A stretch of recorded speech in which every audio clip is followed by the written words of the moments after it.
another video. Today is going to be a natural hair video, which I'm super excited about. We're going to be talking all about hair color. Back in 2023, I had decided that I wanted to color my hair like a chocolate brown color, and I'll insert a picture here of the color that I wanted.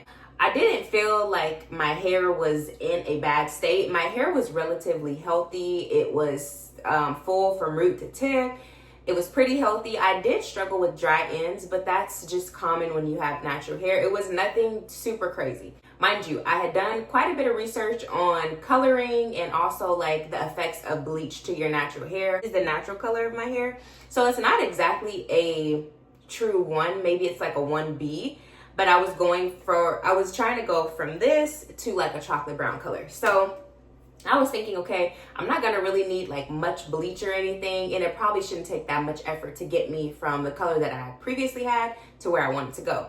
So I did some research and I talked to a couple friends, especially my friend who dyed her hair quite often, and she gave me recommendations. This is the first mistake I made when it came to coloring my natural hair.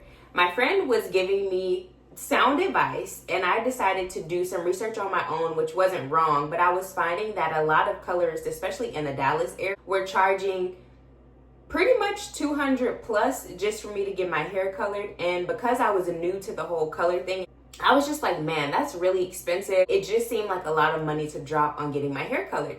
So I kept searching till I found a natural hairstylist who also did color. I should have noticed the red flag when she was charging $80 for color. I noticed that on her Instagram profile, she only really did like people with red colors. That also should have been red flag number 2. But I'm like, okay, the color that I want is not too crazy, and I think she'll be able to work with my hair. I reach out to the hairstylist and I let her know, hey, this is what my hair looks like. My hair is virgin. This is the porosity of my hair. This is the texture of my hair. So I laid all of that stuff out in the email, and then I also sent her several pictures of the color that I wanted, which I'm pretty sure I already inserted in the video now. I sent her several pictures. We corresponded back and forth through email, and she said, oh, okay, great. I even wrote out the color that I wanted, so like a chocolate brown, and then she agreed that it was also chocolate brown, so we just went from there. So I'm super excited. Mind you, my hair is pretty healthy. I would say that my hair was the longest that it had been since I had been natural. Maybe not throughout my whole life, but since I had been taking care of my own hair and been natural, that was the longest that my hair had ever gotten. So I went to my appointment, and when the stylist sees my hair, mind you, virgin hair, 1B, she's saying, was I coming in for a root touch-up? That should have also been a red flag to me because we have been corresponding back and forth. So she should have known that I was on the books for that day. But I was like, okay, just give grace, like it's fine, whatever. I show her the pictures again, and she does a test strand on my hair. The color that I wanted, I don't believe that it should have required bleach really at all, or a high level developer. I have no idea what she put on my hair. She did not communicate, didn't say anything. She just put it on my hair. And also, when you get color, your hair is supposed to be dry. So I didn't wash my hair before I got there, and I had had it in a wash and go previously. So she was like, your hair is not blow dried? And I'm like, oh no, like I didn't see that on the side. I'm sorry, this is my first time getting my hair colored. I wasn't aware of that. So after she does the lightning strip test, she proceeds to ask me again what color I want. So she brings over a color wheel book, and I remember vividly her turning to the red page. I pointed and said, I don't want any of these colors. I don't want any red in my hair.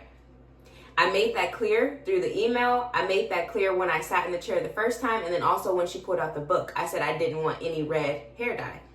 So she proceeds to flip to the brown page, and we're agreeing on the color that I stated I wanted. And she is like feeling my hair, and she's like, oh, your hair is kind of thick. I don't have enough product. I need to go get the color. Mind you, there's still a test strand on my hair, actually 2 test strands, because I guess she used 2 different developers to see which one would lift faster. I have no idea, and this is just me guessing. She goes and runs and gets the hair color, doesn't take the thing off of my hair. It still has the product on it.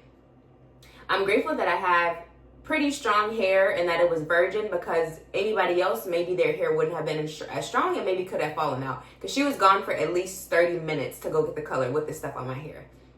So when she gets back and she mixes up the color, she doesn't show me the color. She just proceeds to mix something up behind my back. I have no idea what it is, no idea what she put in it. So I'm just sitting there like, this is not really going how I envisioned it. Like, still trying to be pretty positive until she gets the comb out and starts to comb my hair from root to tip. Anybody that has any type of hair knows that you start from the bottom and you work your way up the hair shaft. She didn't do that. She ripped through all of my hair, and it was excruciating because, mind you, my hair was in a wash and go. When your hair is in a wash and go, the hair is tight. It's very coily and very curled. The curls are not stretched out, which I wish she would have put on her site. You come blow dried before, because I would have known to just blow dry my hair myself, and then we would have had less issues.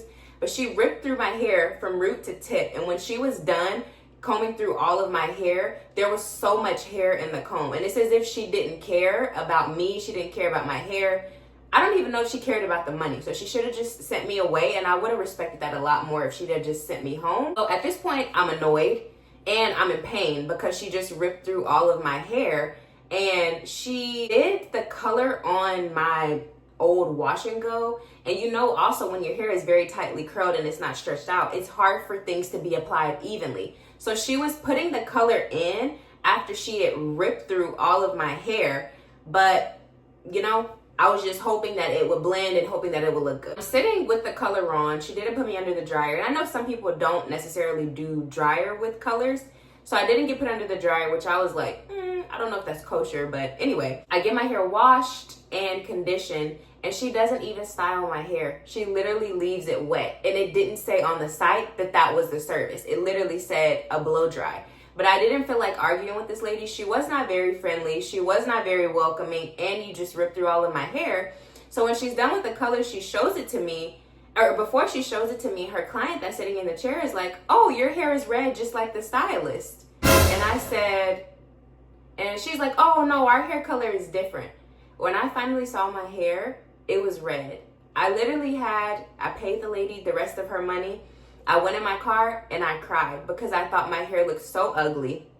She also didn't blow dry my hair, which is what it said on the site. It's just a whole bunch of red flags. And I'm not gonna blast this lady.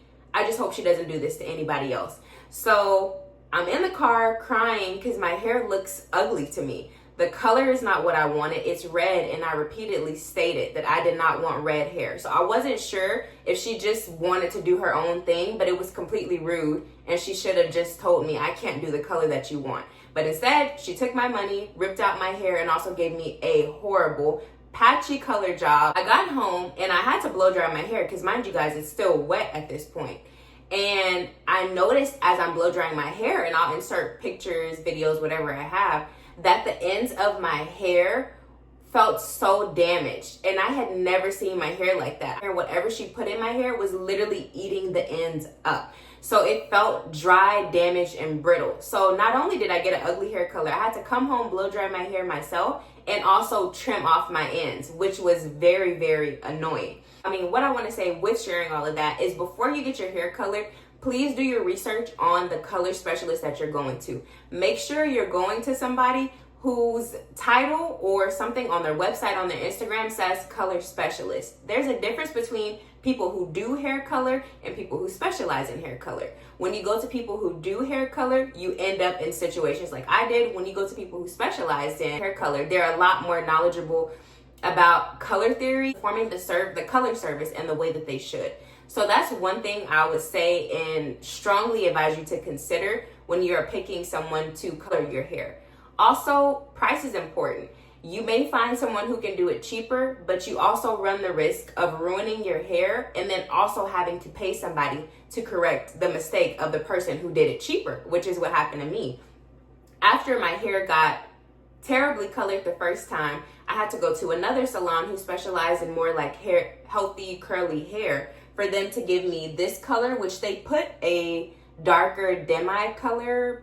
I don't know what the correct term is right now, but they put a darker color over the red color that I had, and it made it more bearable, but the damage literally was already done. So they made my color more bearable, and I'm grateful for that for the time being, but it still wasn't even the initial color that I wanted. The third thing I would advise is being sure that you know the state of your natural hair. So if your hair is very dry, damaged, brittle, you putting color on that is essentially just expediting the dry and brittleness coming to your hair even faster.